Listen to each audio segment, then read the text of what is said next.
Je vais commencer par remercier la presse pour votre présence cet après-midi. Et remercier les autres aussi, et même féliciter les autres pour sa couverture très équilibrée des différents meetings de dimanche.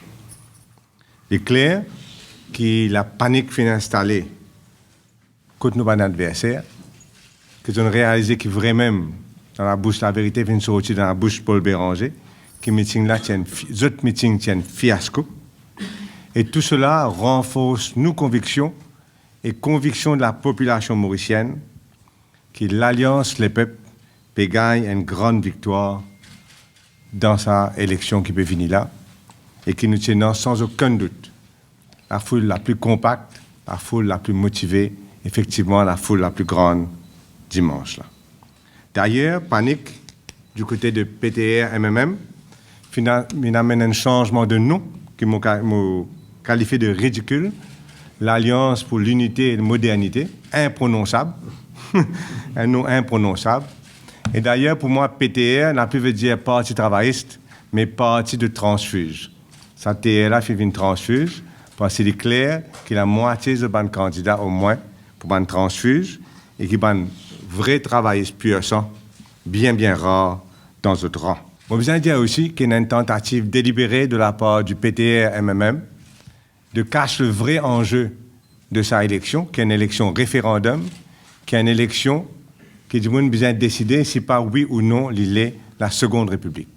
Et moi, je suis persuadé que tout ban mauricien sans distinction contre la Seconde République, surtout le flou dans lequel ça peut présenter, aucun sérieux, aucun projet de loi, rien de plus qui fait causer, je crois, 2 semaines de cela, par travailliste MMM.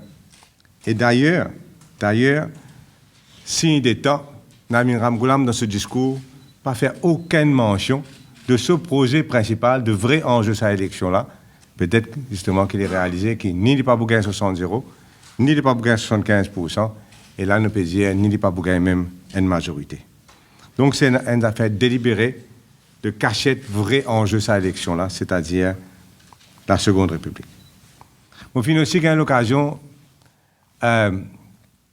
prononcement le vrai nom de l'Alliance PTR-MMM, c'est-à-dire l'Alliance des suiveurs, l'Alliance moi aussi pareil. Comme je vous dis, ça fait l'autre là, mais moi aussi pareil. Salaire minimum, nous nous y allons.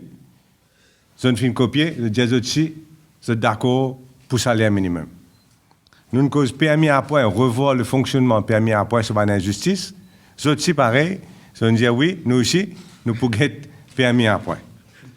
Nous avons un nom générique maintenant, l'Alliance Les Peuples. Nous aussi pareil, nous avons un nom générique, Alliance Sipakété.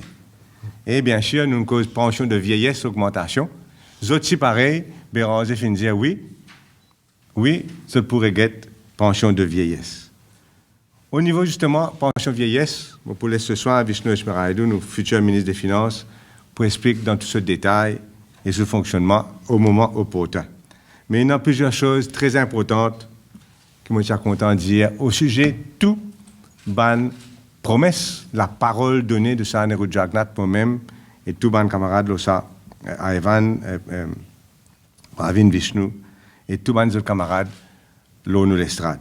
Première chose qui, pas fin de faire comme ça, 12 propositions-là, fin de faire après de longues discussions entre les partenaires de l'Alliance Le Peuple, et qui tout ça là, les chiffrer, et qui tout ça là, est réalisable entièrement au lendemain de notre prise du pouvoir.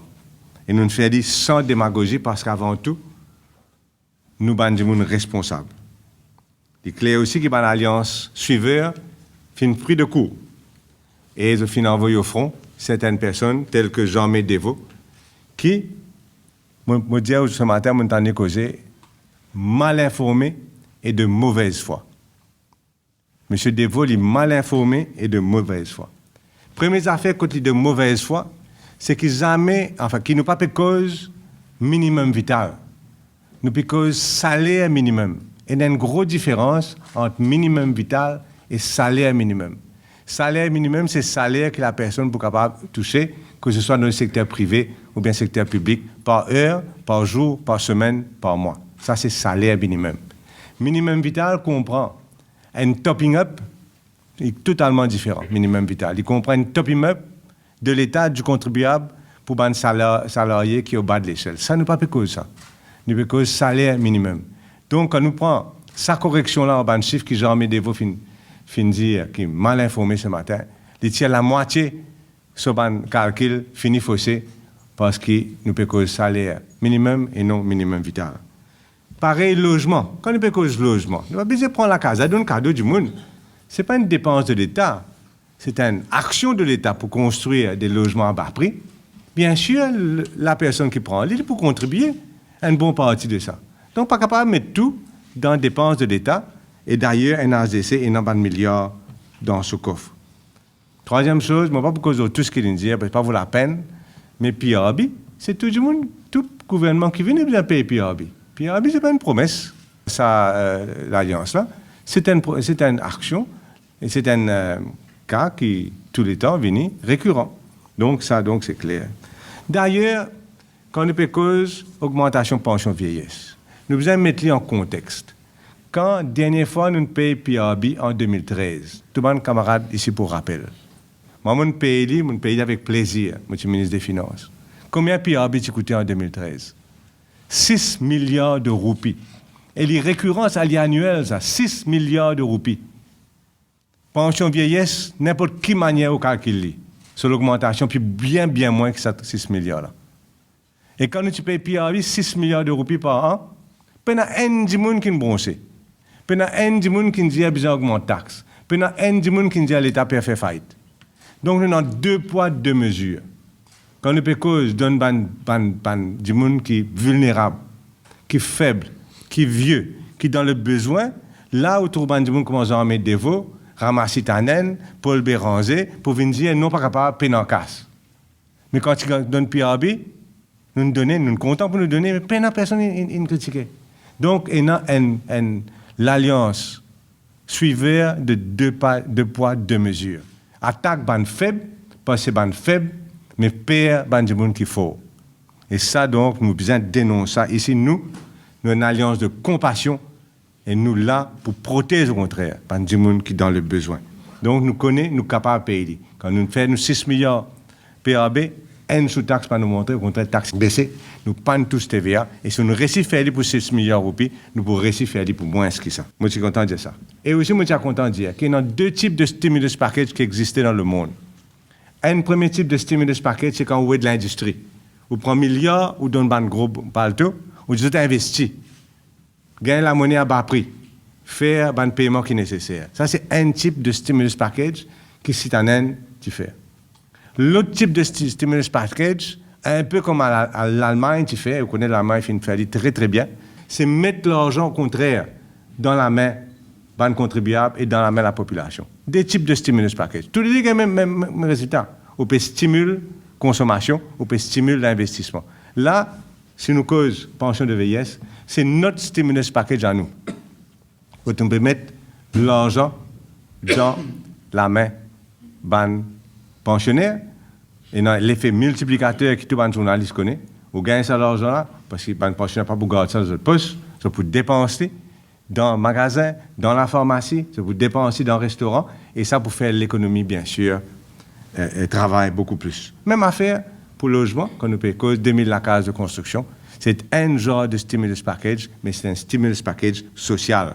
Ce n'est pas un stimulus package juste pour Island Blight et Rogers. Nous pas oublier l'aéroport Éléphant Blanc. 14 milliards de roupies. Ça, l'aéroport-là a coûté.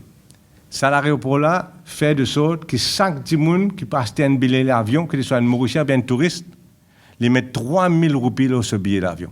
10 pour payer ça à l'aéroport-là. 3 000 roupies.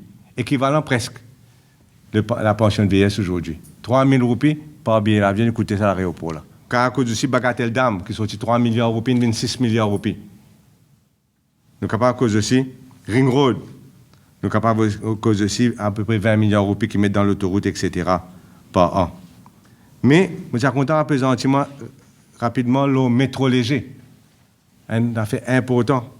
C'est un projet de prestige, ça. Ce n'est pas un projet de nécessité, mais un projet de prestige. Coûte 25 millions de roupies près, et il est capable de coûter beaucoup plus que ça.